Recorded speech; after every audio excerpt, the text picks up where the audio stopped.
Hi all, good evening and welcome back. അപ്പോൾ ഇന്ന് നമ്മൾ ഫസ്റ്റ് ഇയറിന്റെ ഓറിയന്റേഷൻ എന്ന് പറയുന്നത് മെയിൻ ആയിട്ടും ഫസ്റ്റ് ഇയറിന്റെ സബ്ജക്ട്സ് നിങ്ങളൊന്ന് പരിചയപ്പെടുത്തുക. അതെന്താണ് പഠിക്കാൻ വേണ്ടി പോകുന്നത്, നമ്മളിപ്പോ എടുക്കാൻ പോകുന്ന സബ്ജക്ട്സ് ഏതൊക്കെയാണ്, അതിന്റെ ഒരു ജസ്റ്റ് ഒരു ഓറിയന്റേഷൻ നൽകുക എന്നതാണ് മെയിൻ ഉദ്ദേശം.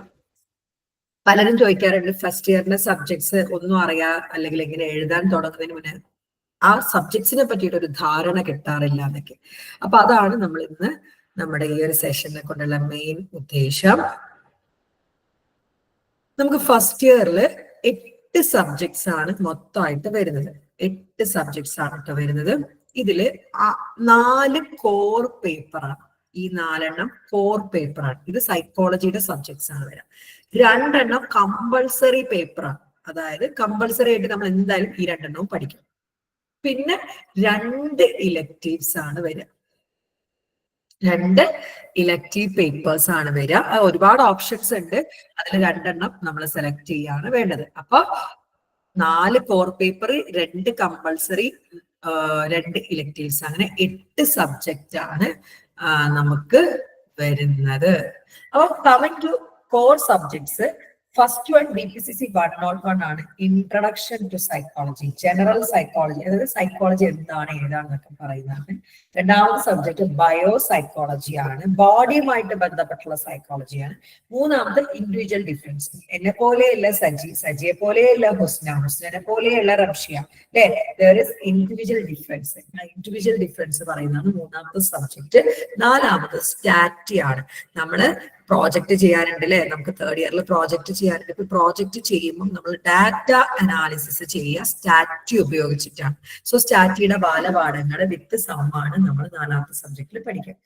ഇനി കമ്മിങ് ടു കമ്പൾസറി പേപ്പറിൽ എൻവയോൺമെന്റൽ സ്റ്റഡീസ്, നമ്മൾ 1ാം ക്ലാസ് മുതൽ 4ാം ക്ലാസ് വരെയൊക്കെ പരിസ്ഥിതി പഠനം പഠിച്ചില്ലേ, അതാണ് എൻവയോൺമെന്റൽ സ്റ്റഡീസ് എന്ന് പറയുന്നത്. ഈ ഒരു എക്സാം, ഈ BAPSH 3 വർഷത്തിൽ ഈ എൻവയോൺമെന്റൽ സ്റ്റഡീസ് എന്ന എക്സാം മാത്രം MCQ ആണ്. ക്വസ്റ്റ്യനും 4 ഓപ്ഷൻ ഉണ്ടാവും, അതിലൊരു ഓപ്ഷൻ സെലക്ട് ചെയ്ത് ബബിൾ ചെയ്യുക, അതാണ് MCQ എന്ന് പറയുന്നത്. അപ്പൊ എൻവയോൺമെന്റ്, പരിസ്ഥിതി പഠനം, പരിസ്ഥിതിയെ പറ്റിയുള്ള ആഴത്തിലുള്ള പഠനം. ഇനി രണ്ടാമത്തെ സബ്ജക്റ്റ് ആണ് ഇംഗ്ലീഷ് കമ്മ്യൂണിക്കേഷൻ സ്കിൽ. ഒരാളോട് ഇംഗ്ലീഷിൽ എങ്ങനെ കമ്മ്യൂണിക്കേറ്റ് ചെയ്യാമെന്ന് പഠിക്കുന്നതാണ് ഇംഗ്ലീഷ് കമ്മ്യൂണിക്കേഷൻ സ്കിൽ. അപ്പോൾ ഇത് 6 എല്ലാ സ്റ്റുഡൻസും എടുക്കണം. പിന്നെ വരുന്നത് ഒത്തിരി ഇലക്ടീവ്സ് ഉണ്ട്. Indian society, images in reality, gender sensitisation, society and culture, disaster management, language and linguistics, media and communication skill, understanding AR Ambedkar, applied ethics, അതുകൂടാതെ ഫിലോസഫി ഓഫ് റിലീജിയന്, അതുപോലെ തന്നെ ഗവർണൻസ്, ഇതൊക്കെ നമ്മൾ എടുത്തിട്ടുള്ള സബ്ജക്റ്റ് ആണ്. ഇത് 2 കൂടി ആഡ് ചെയ്യാണ്ട് ഗവർണൻസ് നമ്മൾ ഇതിൽ കൊടുത്തിട്ടില്ല. ഗവർണൻസും ഉണ്ട്, അതുപോലെ ഫിലോസഫി ഓഫ് റിലീജിയനും ഉണ്ട്. ഇത്രയും സബ്ജക്ട്സ് നമ്മൾ എടുക്കുന്നുണ്ട്. ഇപ്പൊ ഇനി വരാൻ പോകുന്നത് ഇത്രയും നമ്മൾ എടുത്തു കഴിഞ്ഞിട്ടുണ്ട് ഓൾറെഡി, റെക്കോർഡിങ്സും കാര്യങ്ങളും ഉണ്ട്. ഇനി അണ്ടർസ്റ്റാൻഡിങ് AR അംബേദ്കറും അപ്ലൈഡ് എത്തിക്സും അപ്കമിങ് ആണ്. ഓക്കെ, അപ്പൊ ഇങ്ങനെ 8 സബ്ജക്റ്റുകളാണ് നമുക്ക് മൊത്തത്തില് വരുന്നത്. ഇതിൽ 4 സൈക്കോളജിയുമായിട്ട് ബന്ധപ്പെട്ടാണ്, 2 കമ്പൾസറി ആണ്, 2 മറ്റൊരു സബ്ജക്റ്റ് അല്ലെങ്കിൽ മറ്റൊരു വിഷയം നമ്മൾ പഠിക്കുക എന്നുള്ള ഉദ്ദേശത്തിലാണ് ഇലക്ടീവ് പേപ്പേഴ്സ് കൊടുത്തിട്ട് ഉണ്ട്. ഓക്കെ ആണോ? ഓക്കെ ആണോ?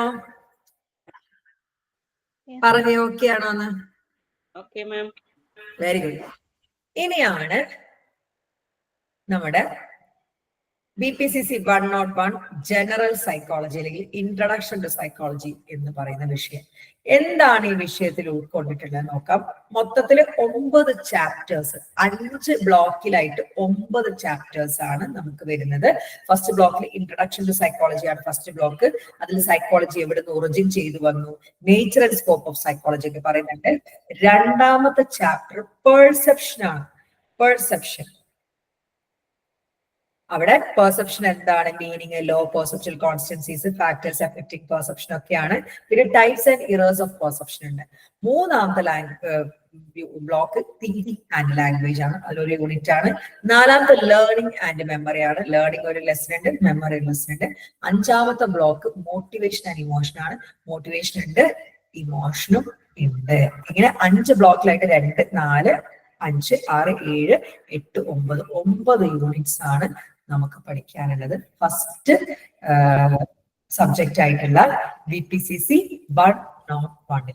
എന്താണ് BPCC 101? അത് സൈക്കോളജി എവിടുന്ന് റൂട്ട് ചെയ്ത് വന്നു, എന്താണ് സൈക്കോളജി, അതിൽ എന്തൊക്കെ സ്കോപ്പ് ഉണ്ട്, ആരാണ് അതിന്റെ ഫാദർ, എന്തുകൊണ്ടാണ് ഫാദർ എന്ന് വിളിക്കുന്നു, എന്താണ് ഡെഫിനിഷൻ, ഇതൊന്നും അറിയാതെ നമുക്ക് എന്താക്കാൻ പറ്റില്ല, സൈക്കോളജിയിലേക്ക് ഒരു സ്റ്റെപ്പ് എടുത്ത് വെക്കാൻ പറ്റില്ല. The course of introduction to psychology is one of the courses of first semester of BA Honors Psychology. The attempt of this course is to explain you the meaning and the concept of psychology. കണ്ടോ, സൈക്കോളജിയുടെ മീനിങ്ങും കോൺസെപ്റ്റും നിങ്ങൾക്ക് മനസ്സിലാക്കി തരാൻ വേണ്ടിയിട്ടാണ് ഈ ഒരു subject ഉള്ളത്. It also explain human behaviour, ഒരു മനുഷ്യന്റെ ബിഹേവിയർ എന്താണ്, അയാളുടെ കോഗ്നിറ്റീവ് പ്രോസസ് എന്താണ്, അയാളുടെ ബയോളജിക്കൽ പ്രോസസ് എന്താണ്, അയാളുടെ എഫക്റ്റീവ് പ്രോസസ് എന്താണ്, ഇതൊക്കെ പറയുന്നുണ്ട്. ഇതൊക്കെ ചേർത്താണ് അയാൾ ബിഹേവ് ചെയ്യുന്നത്, എങ്ങനെയാണ് ഡിഫറെന്റ്ലി ബിഹേവ് ചെയ്യുന്നു എന്നൊക്കെ പറയുന്നുണ്ട്. 5 ബ്ലോക്കിലായിട്ട് 9 യൂണിറ്റ്സ് ആണ് BPCC 101 ജനറൽ സൈക്കോളജി അല്ലെങ്കിൽ ഇൻട്രൊഡക്ഷൻ ടു സൈക്കോളജി എന്ന വിഷയത്തിൽ നമുക്ക് പഠിക്കാനായിട്ട്. ഓക്കെ ആണോ? ഓക്കെ ആണോ? പറയാവോ? എല്ലാരും ഒന്ന് പറയാവോ? ഓക്കെ, രണ്ടാമത്തെ സബ്ജക്റ്റ് ആണ് BPCC 102 ബയോസൈക്കോളജി. ഈ ബയോസൈക്കോളജിയാണ് നമ്മൾ ഇരുന്ന് പഠിക്കേണ്ട ഒരു സബ്ജക്ട്. കാരണം എന്താ വെച്ചാല് ഇതൊരു ബയോളജി ബേസിക്സ് ആണ്, അതായത് സൈക്കോളജിയുടെ ബയോളജിക്കൽ വശമാണ് ഇതിൽ കൂടുതലായിട്ട് പറയാൻ വേണ്ടി പോകുന്നത്. സോ ബയോസൈക്കോളജി ഇതിൽ ആകെ 6 ചാപ്റ്ററേ വരുന്നുള്ളൂ. പക്ഷെ ഒത്തിരി ടെക്നിക്കൽ ടേംസ്, നമ്മൾ +2ലും 10ാം ക്ലാസ്സിലൊക്കെ പഠിച്ച ബയോളജിയുമായിട്ട് സാമ്യമുള്ള ടെക്നിക്കൽ ടേംസ് ഒത്തിരി വരുന്ന ഒരു സബ്ജക്റ്റും കൂടിയാണ്. നമ്മൾ സൈക്കോളജി ഈ ഒരു വർഷം മുതൽ നമ്മൾ ബയോസൈക്കോളജി വെച്ചാണ് തുടങ്ങുന്നത്. ബയോസൈക്കോളജി ഇൻട്രൊഡക്ഷൻ സൈക്കോളജിയാണ് ഡെയിലി ക്ലാസ് ഉണ്ടാവുക. അത് കഴിഞ്ഞിട്ട് നമ്മൾ ഇൻഡിവിജ്വലും അതുപോലെ ഇലക്ടീവ്സും ഒക്കെ സ്റ്റാർട്ട് ചെയ്യും കേട്ടോ. അത് നോക്കി,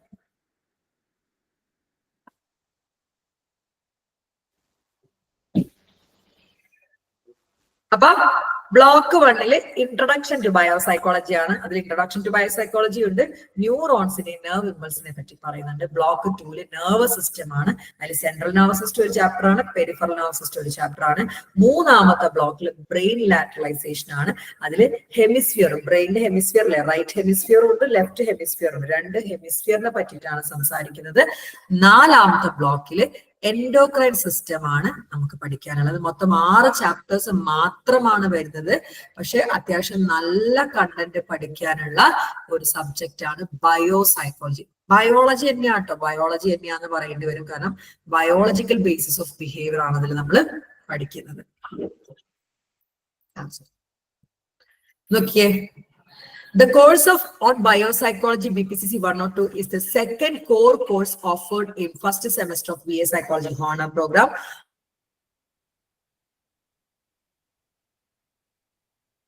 Under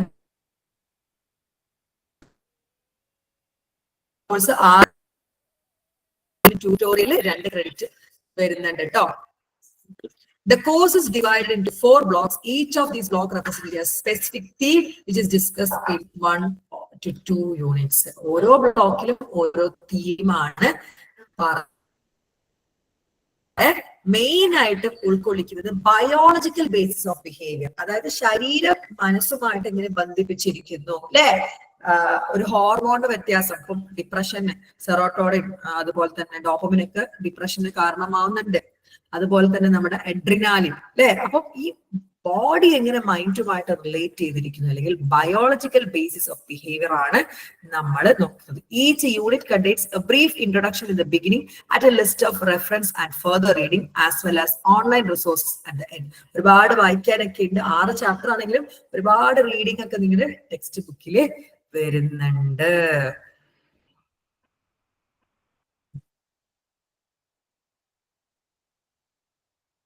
ഇനി അസൈൻമെന്റിൽ ട്യൂട്ടോറിയൽ വരുന്നുണ്ട് ഈ ബയോസൈക്കോളജിക്ക്. അതിന് സ്പെഷ്യൽ ആയിട്ട് 2 ക്രെഡിറ്റ്സ് നിങ്ങൾക്ക് കിട്ടുന്നതാണ് കേട്ടോ. ഈ കോഴ്സിന്റെ ഇൻട്രൊഡക്ഷൻ നോക്കിക്കേ. You must be wondering why you have to learn about biopsychology. എന്തിനാണ് നിങ്ങൾ ബയോളജി ഒക്കെ പഠിക്കുന്നത് നിങ്ങൾ വിചാരിക്കുന്നുണ്ടോ? With the remarkable advance in behavioural neuro science, biopsychology has emerged as a significant branch of psychology. അതായത് ന്യൂറോ സയൻസിന് ഇപ്പൊ കടന്നു കയറ്റുണ്ടല്ലോ ന്യൂറോ സയൻസിന് കടന്നു കയറ്റം കൊണ്ട് ബയോ സൈക്കോളജി എന്നൊരു ബ്രാഞ്ച് സൈക്കോളജിയിൽ വളരെ പ്രൊമിനന്റ് ആണ്. If you revisit the range of scope of psychology, then it may be stated that psychology is a science that study behavior and mental functioning. The scientific study is carried out from both the pure and applied perspectives. എന്താണ്? Study of behaviour and mental process ആണ്. അത് പല പല രീതിയിലാണ് നമ്മൾ പഠിക്കുന്നത്. അതായത് പല പല പെർസ്പെക്റ്റീവ്. സൈക്കോളജി എന്ന് പറഞ്ഞാൽ വെറും മൈൻഡിനെ പറ്റില്ല, മൈൻഡ് ബോഡി ആയിട്ടുള്ള കണക്ഷന്, അങ്ങനെ പല കാര്യങ്ങളും പഠിക്കുന്നുണ്ട്. Thus biopsychology try to answer the question related to genetics. കണ്ടോ, ജനിതകം, എൻവയോൺമെന്റൽ influence, consciousness, mental disorder, working in group, അങ്ങനെ പലതും സൈക്കോളജി പഠിക്കുന്നുണ്ട്. അവിടെ ബയോസൈക്കോളജി എന്ന ബ്രാഞ്ച് എന്താണ്? Biopsychology, as the name suggests, it is a branch of psychology that studies the relationship between brain and behavior. കണ്ടോ, ബ്രെയിനും ബിഹേവിയറും തമ്മിലുള്ള ബന്ധം പഠിക്കുന്ന ഒരു സബ്ജക്റ്റ് ആണ്. അതായത് എങ്ങനെ ബ്രെയിനും നമ്മുടെ ബിഹേവിയറും കണക്റ്റഡ് ആണ് എന്ന് പഠിക്കുന്ന ഒരു സബ്ജക്റ്റ് ആണ് ബയോസൈക്കോളജി. കംപ്ലീറ്റ്ലി ബയോളജി ആണ് വരുന്നത്. This also means that brain and behavior are intrinsically associated. ബ്രെയിനും ബിഹേവിയറും കണക്റ്റഡ് ആണ്. ഒരാളുടെ ബിഹേവിയർ മനസ്സിലാവണമെങ്കിൽ, in order to understand behavior, biopsychologists try to understand underlying neural mechanism. അതായത് ബ്രെയിനുമായിട്ട് ബന്ധപ്പെട്ട മെക്കാനിസം ആണ് ബയോസൈക്കോളജിയിൽ സൈക്കോളജിസ്റ്റ് പഠിക്കുക, ബയോസൈക്കോളജിസ്റ്റ്. സോ അതൊരു ഇന്റർ ഡിസിപ്ലിനറി, അതായത് പല ഡിസിപ്ലിൻ ചേർന്നിട്ടുള്ള ഒരു ഡിസിപ്ലിൻ ആണ് ബയോസൈക്കോളജി. അവിടെ എന്തുണ്ട്? കോഗ്നിറ്റീവ് സൈക്കോളജി ഉണ്ട്, കോഗ്നിറ്റീവ് ന്യൂറോ സയൻസ് ഉണ്ട്, ന്യൂറോ സൈക്യാട്രി ഒക്കെ അതിന്റെ അണ്ടറിൽ വരുന്നുണ്ട്. അപ്പൊ ചുരുക്കി പറയുകയാണെങ്കിൽ ബ്രെയിനും ബിഹേവിയറും തമ്മിലുള്ള ബന്ധം പഠിക്കുന്ന ഒരു സബ്ജക്റ്റ് ആണ് ബയോസൈക്കോളജി. ഓക്കെ ആണോ? ഓക്കെ ആണോ? പറഞ്ഞേ. ഓക്കെ, ഇനി കമ്മിങ് ടു 103. 103യിലേക്ക് വരുമ്പോൾ ഇൻഡിവിജ്വൽ ഡിഫറൻസ് സൈക്കോളജി ഓഫ്, അതായത് ഒരു മനുഷ്യനെ പോലെ വേറൊരു മനുഷ്യന്, ഒരാളുടെ ഫിംഗർ പ്രിന്റ് പോലെയാണ് ഒരാളുടെ സ്വഭാവം. സോ എങ്ങനെയാണ് ഒരു ഇൻഡിവിജ്വൽ മറ്റൊരു ഇൻഡിവിജ്വലിൽ ഡിഫറെന്റ് ആയിട്ടിരിക്കുന്നത് എന്നാണ് ഈ ഒരു BPCC 103 മൂന്നാമത്തെ സബ്ജക്റ്റില് പറയുന്നത്. 10 യൂണിറ്റ്സ് ആണ് കേട്ടോ വരുന്നത്.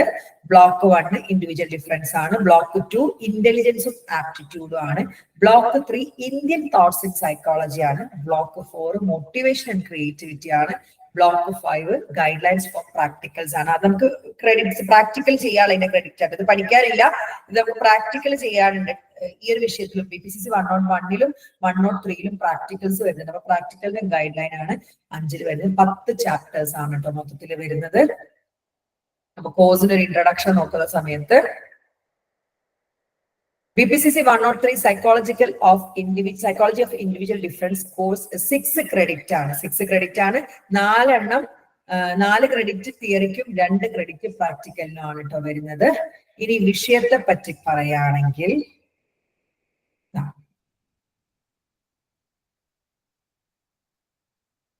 Course introduction കൊടുത്തിട്ടില്ലേ? ഒരു മിനിറ്റ് കേട്ടോ. It is a core course which one needs to take if one is going for honors psychology. Core course ആണ്. ഇതിൽ മെയിൻ ആയിട്ടും പറയുന്നത് the course will provide you an understanding of the concept of individual difference in psychology. ഒരു മനുഷ്യൻ മറ്റൊരു മനുഷ്യനെ എങ്ങനെ വ്യത്യസ്തപ്പെട്ടിരിക്കുന്നു എന്നാണ് പറയുന്നത്. പേഴ്സണാലിറ്റി, ഇന്റലിജൻസ് ഒക്കെ അതിൽ വരും. It will focus on the key aspect of individual difference such as personality, intelligence, motivation, creativity ഒക്കെയാണ് ഈ ഒരു സബ്ജക്റ്റിലൂടെ നമ്മൾ പറയുന്നത്. അതുപോലെ തന്നെ ഇന്ത്യൻ പെർസ്പെക്റ്റീവ് ഈ ഒരു സബ്ജക്റ്റില് ഡിസ്കസ് ചെയ്യുന്നുണ്ട്. ഓക്കെ ആണോ? ഈ 4ാമത്തെ സബ്ജക്റ്റിലാണ് നമുക്ക് കുറച്ച് സമ്മൊക്കെ ചെയ്യാനുള്ള, എല്ലാവരും പേടിച്ചിരിക്കുന്ന സബ്ജക്റ്റ് ആണ്. സൈക്കോളജിയിൽ ഏറ്റവും ഈസി ആയിട്ട് എടുത്തിരിക്കുന്ന സബ്ജക്റ്റ് ആണ് BPCC 104 statistical method for psychological research 1, statistical method for psychological research 2 വരുന്നത് എവിടെയാണ്? സെക്കൻഡ് ഇയറിലാണ് കേട്ടോ. അപ്പൊ the course of statistical method for psychological research in BPCC 104 is the second core course offered in second semester of BA Psychology Honors Program under Bachelor's Degree Program IGNOU.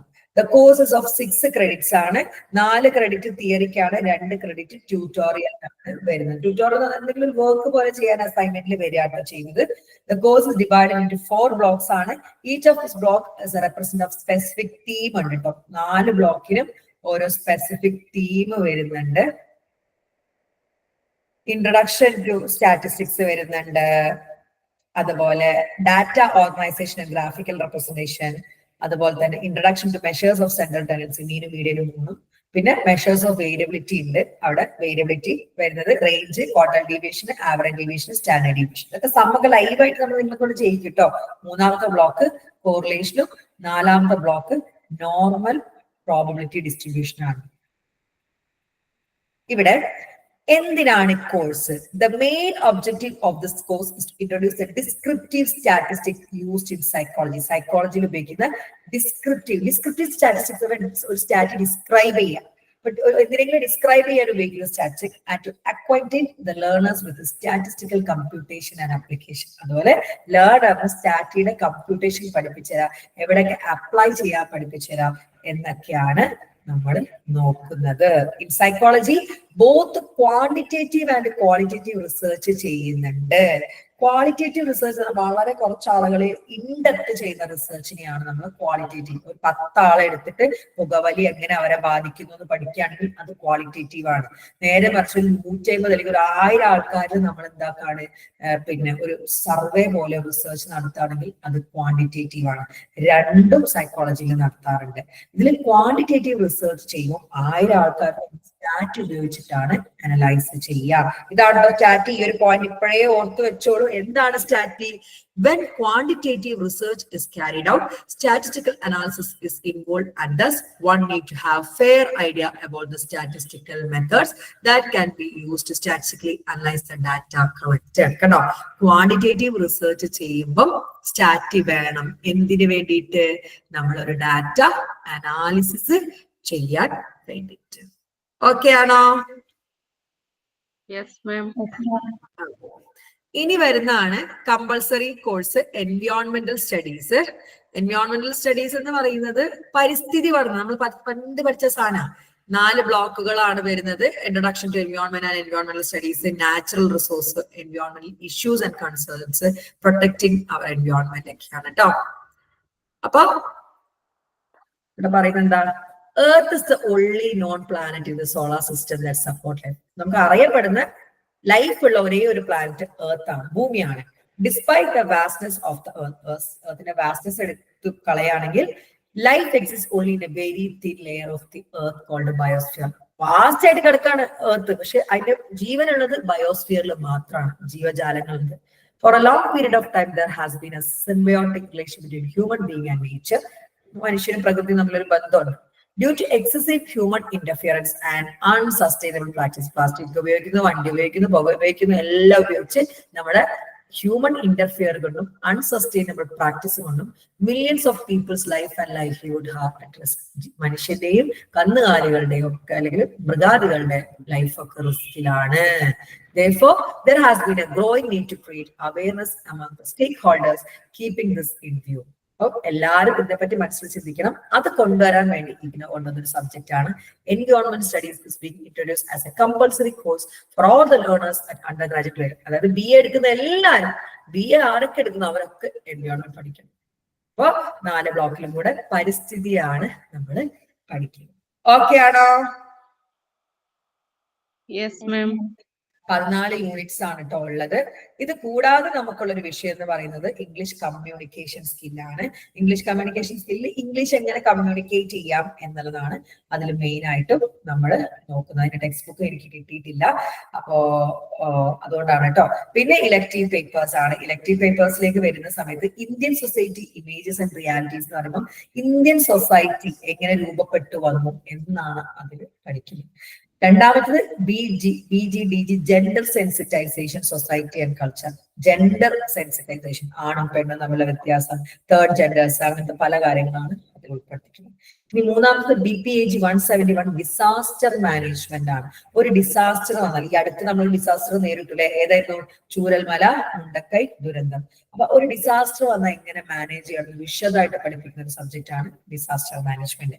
നാലാമത് BEGG 172 language and linguistics ആണ്. അത് ലാംഗ്വേജിനെ പറ്റിയിട്ടും ലിംഗ്വിസ്റ്റിക്സിനെ പറ്റിയിട്ടും ഫാനറ്റിക്സ് അങ്ങനത്തെ കാര്യങ്ങൾ ഇംഗ്ലീഷുമായിട്ട് ബന്ധപ്പെട്ട് വരുന്നതാണ്. ഇനി BEGG 171 media and communication skill. അത് മീഡിയയിലൂടെയുള്ള കമ്മ്യൂണിക്കേഷൻ അല്ലെ, സോഷ്യൽ മീഡിയ, പല മീഡിയ ഉണ്ടല്ലേ, മാധ്യമം, TV, റേഡിയോ ഒക്കെ മീഡിയ, അങ്ങനെ മീഡിയ ആൻഡ് കമ്മ്യൂണിക്കേഷൻ സ്കില്ലാണ്. ഇനി BABG 171 ഉണ്ട്, അണ്ടർസ്റ്റാൻഡിങ് BR അംബേദ്കർ, നമ്മുടെ ഇന്ത്യൻ കോൺസ്റ്റിറ്റ്യൂഷന്റെ ഉപജ്ഞാതാവായിട്ടുള്ള BR അംബേദ്കറിനെ മനസ്സിലാക്കാൻ അദ്ദേഹത്തിന്റെ ആഴത്തിൽ അറിയാനുള്ള ഒരു സബ്ജക്റ്റ് ആണ് understanding BR Ambedkar. BPYG 171 applied ethics ആണ്. എത്തിക്സ് അപ്ലൈ ചെയ്യാൻ കുറെ എത്തിക്സുകൾ ഉണ്ട്, അതിന്റെ ആപ്ലിക്കേഷൻ പറയുന്ന ഒരു സബ്ജക്റ്റ് ആണ്. ഇതുകൂടാതെ ഫിലോസഫി ഓഫ് റിലീജിയൻ എന്നൊരു സബ്ജക്റ്റ് വളരെ അടിപൊളി സബ്ജക്റ്റ് ആണ്. റിലീജിയന്റെ ഫിലോസഫി പറയാണ്. അതുപോലെ തന്നെ ഗവേണൻസ്, അത് രാഷ്ട്രീയം അങ്ങനത്തെ കാര്യങ്ങളാണ്. ഗവേണൻസ് എന്നുള്ളൊരു സബ്ജക്റ്റും കൂടിയുണ്ട്. എല്ലാം അടിപൊളി സബ്ജക്റ്റ് ആണ്.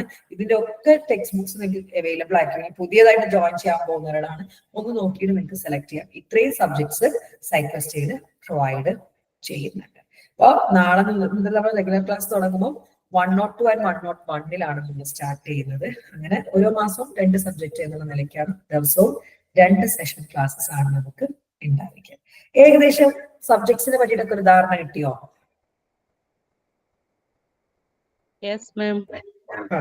ഇത് തരാന്നുള്ള ഉദ്ദേശത്തിലായിരുന്നു കേട്ടോ. അപ്പൊ പലരും അത് സബ്ജക്ട്സിനെ പറ്റിയുള്ള ഒരു ധാരണ ഉണ്ടാക്കി തരാൻ പറയാറുണ്ട്. അതായിരുന്നു മെയിൻ ആയിട്ട് ഉദ്ദേശിച്ചിട്ടുള്ളത്. അപ്പൊ നാളെ തൊട്ട് നമ്മൾ റെഗുലർ ക്ലാസ് സ്റ്റാർട്ട് ചെയ്യുന്നതാണ്. ഇനിയും ആരെങ്കിലൊക്കെ ജോയിൻ ചെയ്യാനുണ്ടെങ്കിൽ സജസ്റ്റ് ചെയ്യാം. പുതിയതായിട്ട് സൈക്കോളജി എടുക്കാൻ ആഗ്രഹിക്കുന്നവർക്കും അടിപൊളിയായിട്ടൊരു കോഴ്സാണ്. ഫസ്റ്റ് ഇയറിലെ 8 സബ്ജക്ട് നമുക്ക് വളരെ ഈസി ആയിട്ട് പഠിച്ചെടുക്കാനും പറ്റും. അത് പ്രാക്ടീസിങ് ലെവലിലും കൂടിയാണെങ്കിൽ അടിപൊളിയായിട്ട് നമുക്ക് മുന്നോട്ട് പോകാം. ഓക്കെ ആണല്ലോ? അപ്പൊ hope the session was productive and informative. അടുത്തൊരു സെഷനുമായി നമ്മളെ വീണ്ടും കാണാം. It's me, Abdullah, signing off. Bye-bye. Take care. Bye, ma'am. Bye, ma'am. Thank you.